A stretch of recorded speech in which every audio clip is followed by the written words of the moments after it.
Isang gabi naglalakad ka pa uwi galing trabaho. Pagod na pagod ka. Tapos may nakasalubong kang isang bata. Namumukhaan mo yung bata. Hindi mo lang maalala kung saan mo siya nakita.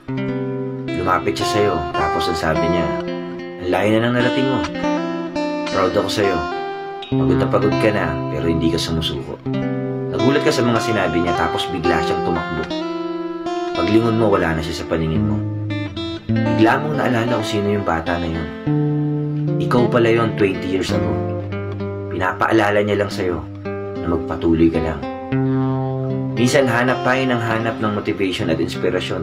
Pero hindi natin alam, sarili lang pala natin yung makakapagpamotivate sa atin. Paano kung makita mo talaga yung batang ikaw? Ano kayang sasabihin niya sa'yo? O ano kaya yung sasabihin mo sa kanya? Maging proud kaya kayo sa isa't isa.